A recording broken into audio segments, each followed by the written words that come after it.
Shalom, apa kabar saudara? Saya percaya kita semua luar biasa. Voice of Pentecost kali ini kita membahas mengenai mamon. Pernahkah saudara melihat ada orang yang begitu kaya tetapi tidak bisa menikmati kekayaannya? Salomo memperhatikan hal yang sama dalam Pengkhotbah 5 ayat 12-13. Ada kemalangan yang menyedihkan kulihat di bawah matahari. Kekayaan yang disimpan oleh pemiliknya menjadi kecelakaannya sendiri. Dan kekayaan itu binasa oleh kemalangan. Sehingga tak ada satupun padanya untuk anaknya. Saudara, Yesus sangat memperhatikan bagaimana seseorang melihat harta materi dan mengelola keuangannya.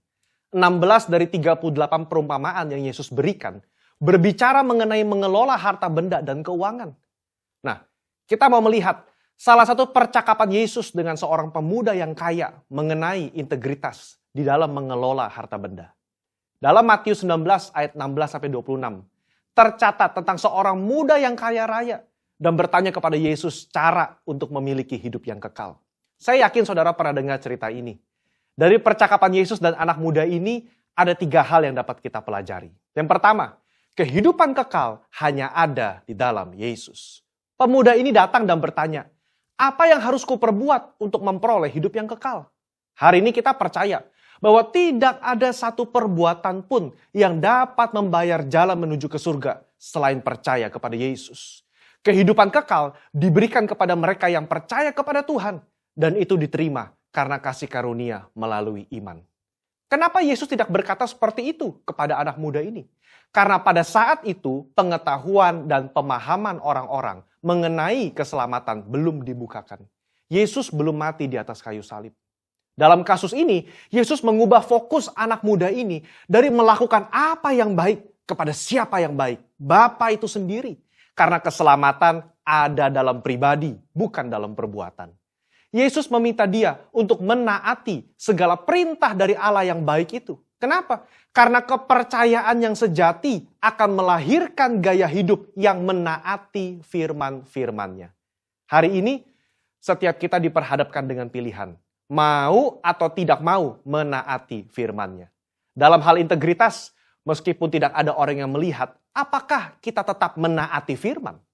Yohanes 14 ayat 15 berkata, jikalau kamu mengasihi aku, kamu akan menuruti segala perintahku. Yang kedua, jangan sampai mamon menjadi Allah kita. Pemuda yang kaya ini dengan yakin berkata bahwa ia telah menaati seluruh hukum Taurat yang diajarkan oleh Musa kepada bangsa Israel. Jangan heran saudara, memang salah satu kebanggaan orang Farisi adalah mereka berusaha sungguh-sungguh menaati hukum ini sesempurna mungkin. Rasul Paulus saja pernah berkata dalam Filipi 3 ayat yang ke-6, tentang kebenaran dalam menaati hukum Taurat, aku tidak bercacat. Kok bisa? Ya, secara eksternal mungkin bisa ditaati sempurna. Tapi dalam hati siapa yang tahu? Di sini, Yesus menaikkan derajat hukum ke standar yang sejati. Hukum tidak hanya mengatur soal perbuatan, tapi menyangkut hati dan pikiran. Anak muda ini begitu yakin telah menaati hukum Taurat, tetapi dia lupa soal hatinya yang terpikat dengan uang. Dia begitu sedih karena hartanya banyak dan hatinya terpaut pada keinginan untuk menjadi kaya, melebihi kasihnya kepada Allah dan kepada saudara-saudaranya. Di situ, Yesus menunjukkan masih ada yang kurang dalam dirinya dalam menaati hukum. Serta memberitahukan bahwa Allah yang disembah oleh anak muda ini sebetulnya bukan Tuhan, tetapi mamon. Anak muda ini lebih suka menaati mamon ketimbang menaati perintah Allah. Disinilah letak integritas hati berada. Kesesuaian pikiran dan hati terhadap firman Tuhan. Poin yang ketiga. Kita harus selalu mengecek motivasi hati kita. Matius mencatat, ketika orang muda itu mendengar perkataan itu, pergilah ia dengan sedih, sebab banyak hartanya. Kenapa dia sedih? Karena Yesus menunjukkan dengan jelas apa yang menjadi fokus utama dalam hidupnya, yaitu uang. Kedua, dia sedih karena meskipun sudah tahu akar masalahnya, dia tidak rela menukar harta duniawinya dengan harta di surga. Kehidupan kekal itu sendiri. Saudara, Allah begitu mengasihi saudara dan saya. Dia tidak rela kita tertipu dengan kenikmatan duniawi yang bersifat sementara. Padahal di surga nanti, kebahagiaan yang dia siapkan itu kekal adanya. Mungkin kita berpikir, biarlah di dunia hati saya fokus mencari uang dan uang dan uang. Nanti begitu di ujung kehidupan, baru saya berpikir soal surga dan Yesus. Tidak ada yang tahu kapan ajal menjemput atau kapan Tuhan datang menjemput kita. Yesus sudah berkata dalam Matius 6 ayat 24, tidak seorang pun dapat mengabdi kepada dua tuan. Kamu tidak dapat mengabdi kepada Allah dan kepada Mamon. Ini berbicara soal integritas hati kita di hadapan Tuhan. Orang yang terus-menerus berfokus kepada uang atau mamon akan kesulitan menempatkan Tuhan sebagai prioritas pertama dalam hidupnya. Percayalah, kita yang mencari dahulu kerajaan Allah dan kebenarannya, Tuhan akan cukupkan kebutuhan kita di dunia ini. Allah adalah Bapa yang baik, yang suka memberi berkat kepada anak-anaknya. Mari kita belajar mengucap syukur dan menerima berkat yang Tuhan berikan dengan rasa cukup. Saya tutup dengan kata-kata bijaksana dari Raja Salomo. Siapa mencintai uang tidak akan puas dengan uang. Siapa mencintai kekayaan tidak akan puas dengan penghasilannya. Saya berdoa, kita semua mengucap syukur atas berkat yang Tuhan beri dalam hidup ini. Dan biarlah hidup kita terus menjadi berkat bagi orang lain. Mari berlomba-lomba mengumpulkan harta di surga, bukan di dunia ini. Saudara, untuk penjelasan lebih lengkap dari tim teologi kami, jangan lupa buka link yang ada di atas atau scan QR Code yang tersedia. Salam integritas, Tuhan Yesus memberkati.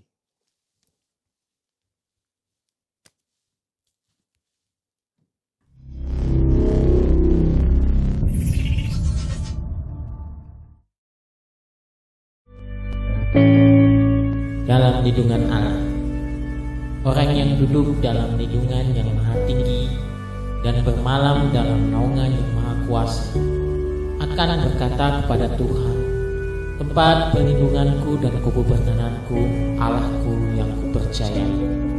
Sungguh, dialah yang akan melepaskan engkau dari jerat penatap burung, dari penyakit sampar yang busuk. Dengan kepatnya ia akan menduduki engkau, di bawah sayapnya engkau akan berlindung. Kesetiaannya ialah perisai dan pagar tembok. Engkau tak usah takut terhadap kedahsyatan malam, terhadap panah yang terbang di waktu siang, terhadap penyakit sampar yang berjalan di dalam gelap, terhadap penyakit penular yang mengamuk di waktu petang. Walau 1000 orang terbang di sisimu dan 10.000 di sebelah kananmu, tetapi itu tidak akan menimpamu. Engkau hanya menontonnya dengan matamu sendiri dan melihat pembalasan terhadap orang-orang fasik. Sebab Tuhan ialah tempat perlindunganmu, yang maha tinggi telah kau buat tempat perteduhanmu. Malapetaka tidak akan menimpa kamu, dan tulah tidak akan mendekat kepada kemahmu. Sebab malaikat-malaikatnya akan diperintahkannya kepadamu untuk menjaga engkau di segala jalan. Mereka akan menatang engkau di atas tangannya, supaya kakimu jangan terantuk pada batu. Singa dan ular tedung akan kau langkahi. Engkau akan menginjak anak singa dan ular naga.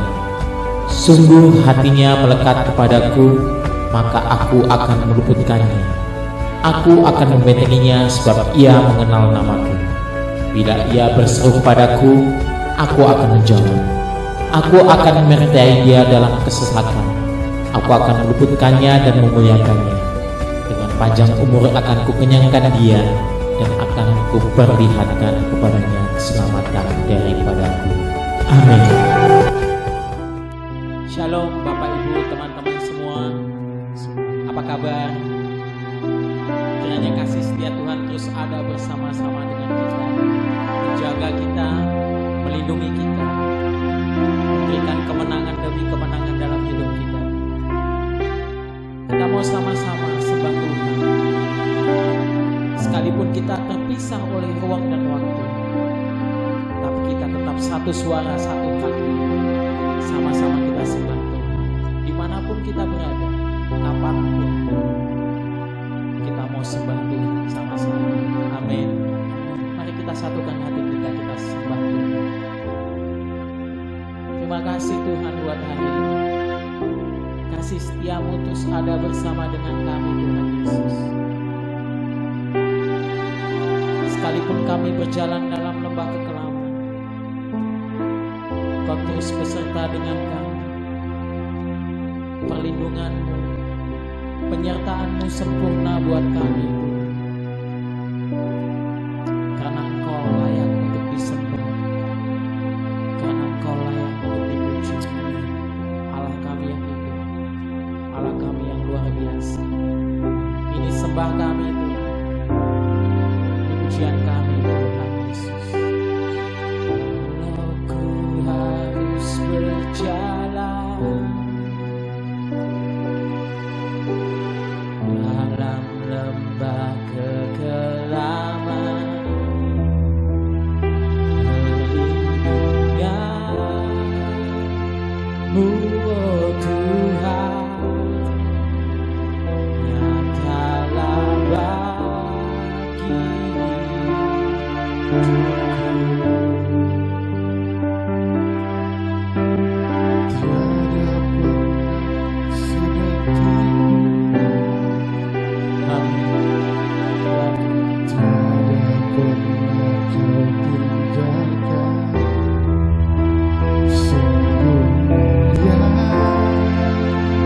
dan sempurna, hanya Kaulah yang disembah.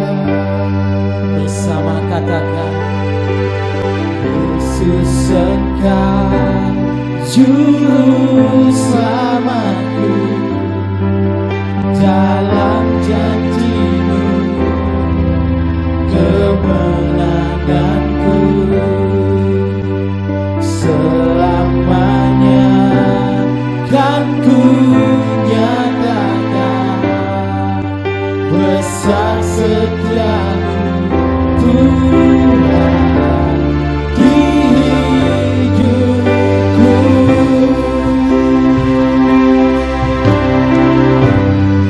Bersama-sama katakan, walau ku harus berjalan dalam lembah kekelaman, perlindungan-Mu, oh Tuhan, nyatalah bagi hidupku. Tiada pernah sedetik pun Tuhan, tiada pernah sedetik pun, tiada pernah Kau meninggalkan kami Tuhan. Sungguh mulia dan sempurna, hanya Kau yang layak kami sembah Tuhan, yang disembah. Yesus Engkau juru selamatku, dalam janji-Mu kemenanganku, selamanya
Haleluya.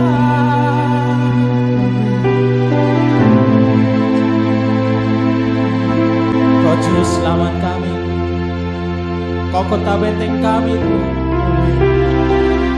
Nama di atas segala nama, Tuhan di atas segala Tuhan.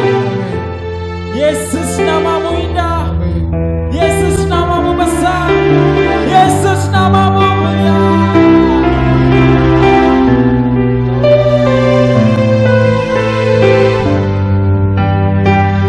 Kasih Tuhan, kasih Tuhan.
Hanya Engkau nama yang layak untuk kami sembah, kami puja selama-lamanya.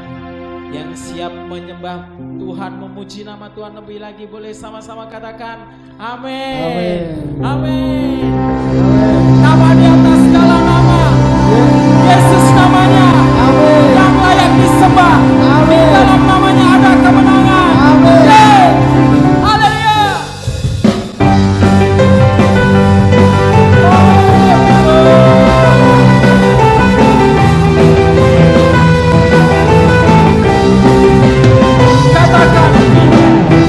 Firman menerangi jalan, perisai iman di setiap waktu, lindungiku dari segala, tak pernah aku ragu, karena Dia bersamaku, setia yang menjaga dalam kuasa mulia. Hanya di dalam nama-Nya Yesus dia sumber kehidupan. Sepanjang hanya di dalam kuasa-Nya pasti tersedia kemenangan bagi selama-lamanya.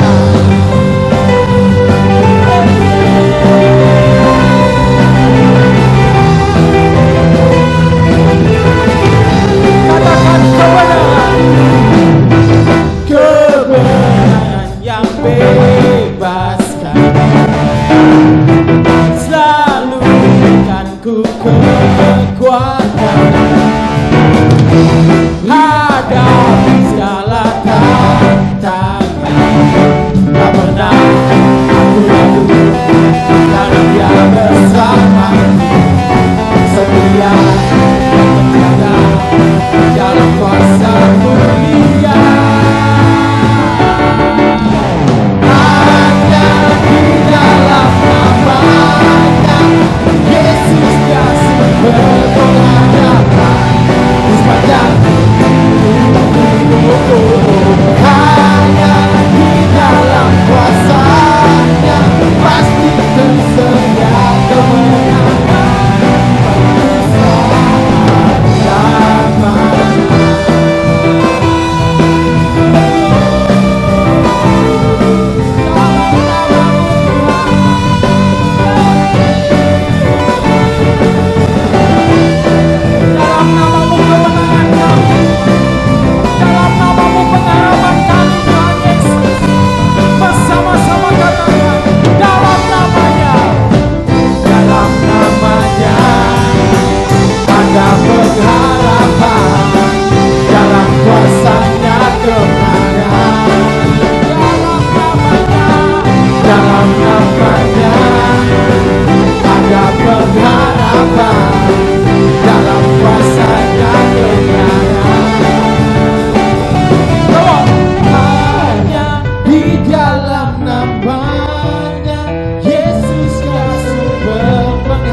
namanya ada pengharapan, dalam kuasa-Nya kemenangan. Dalam namanya ada pengharapan, dalam kuasa-Nya kemenangan. Lagi katakan, dalam namanya ada pengharapan, dalam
Mari kita berdoa. Terima kasih Yesus, terima kasih Tuhan untuk hari-hari yang indah ini Tuhan yang Kau berikan kepada kami Tuhan. Kami boleh menikmati kasih-Mu Tuhan, perlindungan dan anugerah-Mu Tuhan kepada kami. Sehingga pada saat ini Tuhan, kami masih boleh Tuhan bersekutu dengan Engkau Tuhan Yesus. Dan terlebih Tuhan mendengarkan firman-Mu Tuhan Yesus. Tuhan, kami mau mendengarkan firman-Mu Tuhan. Engkau buka setiap hati pikiran kami Tuhan, anak-anak-Mu Tuhan Yesus. Dan Kau berikan Tuhan firman-Mu Tuhan sebagai kekuatan dalam kehidupan kami Tuhan. Tuhan Yesus, Kau pakai hamba-Mu Tuhan untuk menyampaikan firman-Mu Tuhan. Kau sembunyikan hamba-Mu Tuhan di balik salib-Mu Tuhan. Biarlah Tuhan Kau berfirman Tuhan saat ini Tuhan Yesus kepada seluruh kami Tuhan. Segala roh jahat, kuasa gelap yang mencoba mencuri kemuliaan Tuhan, kami tolak, kami patahkan dalam nama Yesus Kristus. Terpujilah Engkau Tuhan. Dalam nama Yesus Kristus berdoa, haleluya, amin. Salam Bapak Ibu, saudara-saudari yang terkasih dalam Yesus Kristus. Pada hari ini kita kembali masuk dalam ibadah Tuhan dan kita akan mendengarkan firman Tuhan. Kali ini ya, firman yang akan saya bawakan ya, kita berikan judul belajar dari kesulitan. Saudara-saudari yang terkasih dalam Yesus Kristus, lagu yang tadi kita nyanyikan di awal adalah menceritakan bagaimana kita menjalani kehidupan tetap dalam kesulitan. Tetapi di dalam kesulitan itu ya, kasih Tuhan tidak pernah lepas daripada kita. Tak ada satupun yang bisa memisahkan kita daripada kasih Kristus. Mari kita membaca firman Tuhan untuk belajar dari kesulitan yang ada saat ini. Kita buka di Roma 8 ayat 31 sampai 32. Kita bisa membaca bersama-sama. Saya akan bacakan untuk kita semua. Sebab itu apakah yang akan kita katakan tentang semuanya itu? Jika Allah di pihak kita, siapakah yang akan melawan kita? Ia yang tidak menyayangkan anaknya sendiri, tetapi menyerahkannya bagi kita semua. Bagaimanakah mungkin ia tidak mengaruniakan segala sesuatu kepada kita bersama-sama dengan Dia? Saudara-saudara kasih dalam Yesus Kristus, di masa-masa kesulitan ini kita harus memiliki iman bahwa Allah selalu di pihak kita. Dia selalu di pihak kita. Jika Allah ada di pihak kita, dikatakan dalam firman-Nya, siapakah yang menjadi lawan kita? Mengapa kita harus memiliki iman tersebut? Karena kita ini sudah mengatakan melalui mulut kita, melalui perkataan kita, melalui pengakuan kita bahwa Tuhan Yesus Kristus adalah Tuhan kita dan Juru Selamat kita. Itu nggak boleh hanya ada di mulut dan hanya di pikiran, tetapi itu harus menjadi iman. Banyak orang memang mengerti akan firman Tuhan. Bahkan banyak orang bisa memperkatakan firman Tuhan, tetapi itu tidak menjadi iman.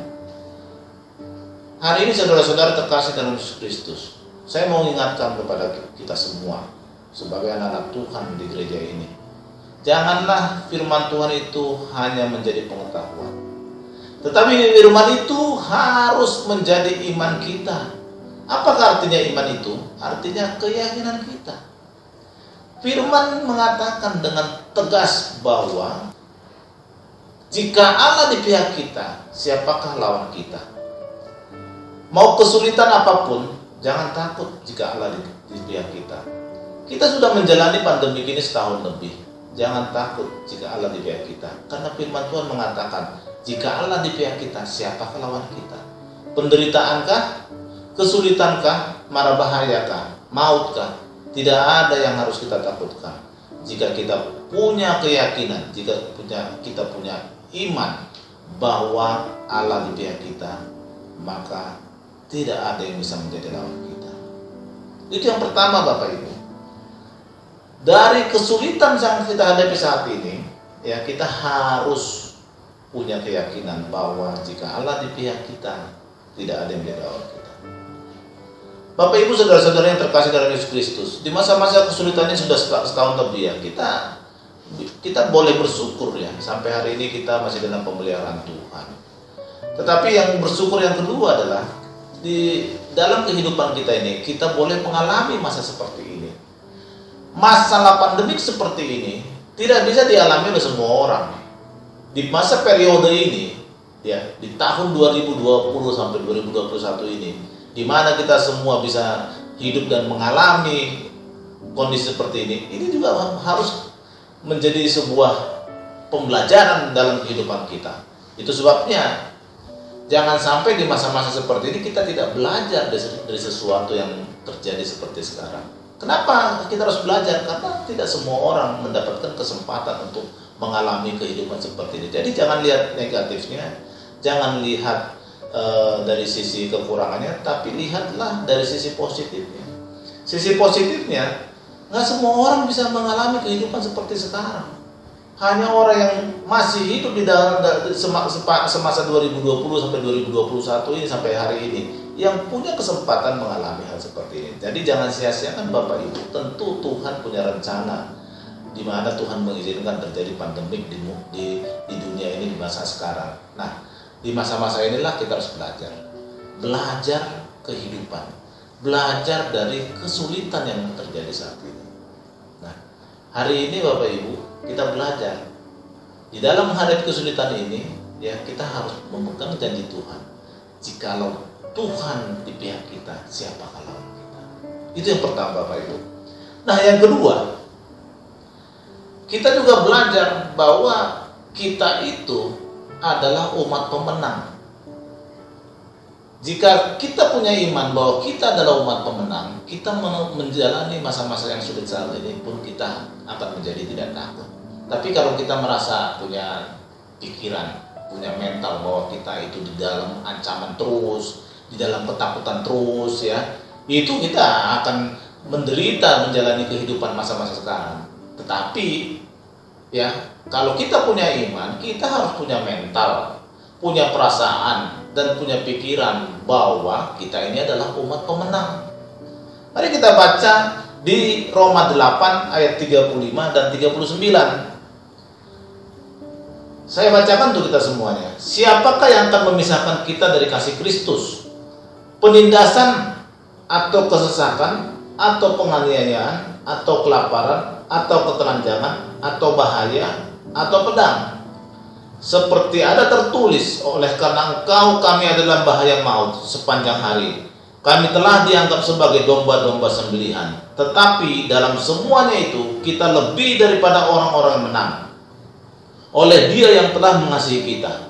Sebab aku yakin bahwa baik maut maupun hidup, baik malaikat-malaikat maupun pemerintah-pemerintah, baik yang ada sekarang maupun yang akan datang, atau kuasa-kuasa, baik yang di atas maupun yang di bawah, ataupun sesuatu makhluk lain, tidak akan dapat memisahkan diri dari kasih Allah yang ada dalam Kristus Yesus Tuhan kita. Jadi Bapak Ibu Saudara-saudari, saya katakan bahwa kita ini adalah umat pemenang. Nah, saya mau kasih tahu apa yang dimaksud dengan umat pemenang di masa-masa saat ini, di masa pandemik ini. Jangan salah mengerti Bapak Ibu. Kalau ada saudara-saudara kita, anak-anak Tuhan yang telah dipanggil Tuhan karena COVID, bukan berarti itu yang dimaksud mereka bukan umat pemenang. Karena bagi kita yang percaya kepada Yesus Kristus, kita punya iman yang sama seperti iman Paulus. Karena bagiku hidup adalah Kristus dan mati adalah keuntungan. Jadi saya nggak bicara bahwa umat pemenang di sini adalah orang-orang yang masih hidup sekarang, bukan. Yang sudah dipanggil Tuhan terlebih dahulu pun, ya itu bukan berarti dia bukan pemenang. Yang saya mau katakan di sini sebagai umat pemenang adalah orang-orang atau anak-anak Tuhan yang sampai hari ini tidak melepaskan imannya kepada Tuhan. Anak-anak Tuhan yang tidak pernah terlepas kasih daripada Tuhan. Karena dikatakan di Roma 8 ayat 39 tadi ya, itu dikatakan bahwa atau kuasa-kuasa baik yang di atas maupun yang di bawah ataupun sesuatu makhluk lain tidak akan dapat memisahkan kita dari kasih Allah yang ada dalam Kristus Yesus Tuhan kita. Jadi Bapak Ibu Saudara-saudara kasih, Ini juga sesuatu pembelajaran yang mahal harganya Bapak Ibu. Banyak orang di luar sana karena penderitaan di masa-masa pandemi ini banyak melepaskan kasih Kristus. Mereka menjauh daripada kasih Kristus. Mereka menjauh daripada Tuhan. Mereka melihat bahwa mereka kehilangan pengharapan. Mereka terlalu mengandalkan manusia, terlalu mengandalkan kekuatan manusia. Jadi itulah orang-orang yang saya maksud, mereka itu menjadi orang yang kalah.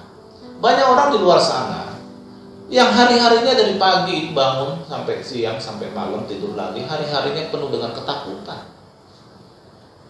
Padahal Tuhan Yesus mengatakan, ya, apa yang harus kita takutkan?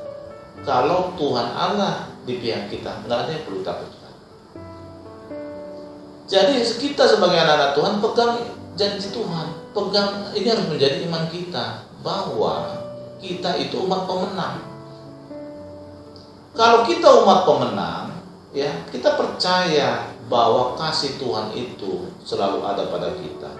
Tidak ada satupun yang bisa melepaskan kasih Tuhan daripada kita. Kalau kasih Tuhan ada bersama kita, apa yang kita takutkan, apa yang kita khawatirkan? Mari kita nikmati hidup hari-hari kita dengan penuh kasih Tuhan, dengan penuh damai sejahtera. Orang-orang yang jadi loser atau orang yang kalah itu menjalani hidupnya di hari-hari penuh dengan ketakutan. Padahal Tuhan tidak pernah mengajarkan kita hidup dengan penuh ketakutan. Tuhan punya janji yang kuat kepada kita bahwa kita hidup harus dalam damai sejahtera, hidup dalam sukacita. Bersukacitalah senantiasa. Bukan nggak ada firman Tuhan mengatakan takutlah senantiasa, nggak ada. Hanya orang-orang pemenang yang bisa bersukacita setiap hari. Hanya mental-mental pemenang yang bisa bersukacita setiap hari. Ketika kita bisa bersukacita di masa-masa penderitaan sekarang ini, di masa-masa kesukaran saat ini, itu adalah yang membedakan kita dengan anak-anak dunia. Kalau kita juga takut, hidup kita takut, khawatir berlebihan seperti orang-orang dunia, apalah yang membedakan kita dengan orang-orang dunia? Padahal kita punya firman, kita punya iman, kita punya Tuhan yang Maha Kuasa. Jadi Bapak Ibu, yang kedua, pegang janji Tuhan bahwa kita adalah umat pemenang. Kita adalah umat pemenang. Mentalnya pemenang itu bukan mental ketakutan. Mentalnya pemenang itu mental sukacita, damai sejahtera, berbagi kasih, gitu. Itu yang dikehendaki oleh Tuhan kita kepada kita semuanya. Nah, Bapak Ibu, ya, sekali lagi jangan salah mengerti. Jangan salah mengerti bahwa umat pemenang itu bukan berarti adalah orang-orang yang hanya orang-orang yang hidup saat ini, bukan. Orang yang hidup saat ini pun banyak yang bukan umat pemenang. Tetapi sebaliknya, orang yang sudah mati terdahulu pun bukan berarti mereka bukan umat pemenang. Mungkin itu memang kehendak Tuhan bahwa mereka harus segera menghadap kepada Tuhan. Tetapi sampai dengan hari terakhir mereka tidak pernah melepas kasih Tuhan. Nah, kita jangan menjadi umat yang kalah, ya, umat loser. Kita melepas kasih Tuhan, hidup dengan ketakutan. Bukan itu yang dikehendaki Tuhan. Yang ketiga, Bapak Ibu, ya, dari masa saat ini apa yang kita pelajari? Ya, kita belajar mengenai jangan pernah menyerah. Dalam hal apa jangan pernah menyerah? Dalam hal mengejar kasih Tuhan, dalam hal hidup bersama-sama dengan Tuhan. Saya mau ambil ayat ini di Roma 12 ayat 11. Saya bacakan untuk kita semuanya. Roma 12 ayat 11. Janganlah hendaknya kerajinanmu kendor, biarlah rohmu menyala-nyala dan layanilah Tuhan. Nah, Bapak Ibu, ini ayat cocok sekali untuk hari-hari ini. Sekali lagi saya katakan, banyak orang di luar sana ya yang melepaskan Tuhan karena mereka, ya, imannya luntur. Ya, di masa-masa sekarang inilah saudara-saudara terkasih ya, diuji benar-benar oleh Tuhan. Mana yang benar-benar kita punya iman kepada Tuhan, mana yang kita benar ternyata selama ini hanya melayani Tuhan, hanya ikut Tuhan karena ada kemauan pribadi, ada tujuan pribadi. Orang-orang yang saat kemarin di masa sebelum pandemik itu mereka rajin sekali dalam pelayanan, rajin sekali ke gereja ya. Ternyata setelah pandemi ini mereka melarikan diri daripada Tuhan. Itu mereka artinya ya tidak lolos dari saringan. Oleh sebab itu Bapak Ibu, ini kesempatan daripada kita. Bukan dalam masa-masa kesulitan ini, bukan justru kita lari daripada Tuhan. Ini yang membuktikan diri kita kepada Tuhan kita Yesus Kristus. Ini loh sayang, di masa-masa sulit ini Tuhan, saya semakin dekat kepadamu, semakin tergila-gila melayani Engkau, nggak pernah melepaskan Engkau dari sedetik pun dari hidup saya. Itu yang diinginkan oleh Tuhan. Di masa-masa sekarang, janganlah kerajinanmu kendor. Berdoa semakin rajin, beribadah semakin rajin, puji-pujian, penyembahan kepada Tuhan semakin rajin. Itulah yang membedakan kita, ya, umat Tuhan yang sejati dengan umat Tuhan yang dahulu di masa sebelum pandemi, yang ternyata hanya mengejar Tuhan karena ada kemauan. Orang-orang itu hanya mengejar Tuhan ketika dia ada kemauan, ada kepentingan. Dalam kondisi sulit seperti ini, apalagi diterpa oleh ujian, usahanya bangkrut, kehilangan pekerjaan, dia tiba-tiba lari tuh daripada Tuhan. Itu artinya tidak lolos dari saringan Tuhan di masa pandemi ini. Percayalah Bapak Ibu, Tuhan itu punya rencana di dalam masa pandemi ini. Ya, saya punya hikmat. Salah satu rencana Tuhan adalah penyaringan. Dia akan saring orang-orang yang tulus benar-benar bersama Dia, cinta Tuhan, melayani Tuhan, atau orang-orang yang hanya mencari Tuhan ketika ada kepentingan pribadi. Jadi mencari Tuhan itu hanya kamuflase. Mencari Tuhannya itu hanya sebuah pencitraan. Tapi ketika ujian datang, ketika pencobaan datang, ketika penderitaan datang, tiba-tiba dia hilang. Saya berharap seluruh umat di gereja kita ini tidak ada yang masuk kategori seperti itu. Kalau ada yang terpikir seperti itu, segera bertobat. Ini masa-masa Tuhan menyaring umatnya. Jangan sampai nggak lolos. Kita harus lolos dalam saringan ini sehingga Tuhan melihat bahwa kita adalah umatnya yang sungguh-sungguh mencari Tuhan. Sekali lagi Bapak Ibu, janganlah kerajinanmu kendor di masa penderitaan ini. Justru sebaliknya, semakin kuat, semakin berapi-api dalam melayani Tuhan. Doa pagi Sabtu datang, doa malam menara doa datang, ibadah minggu walaupun online, semangat. Mesbah keluarga, jangan pernah kendor, semangat. Itulah yang menunjukkan perbedaan anak Tuhan yang sejati dengan anak Tuhan yang kamuflase, yang hanya penuh dengan kepura-puraan. Saya yakin percaya Bapak Ibu, anak-anak Tuhan di gereja ini tidak ada yang masuk itu.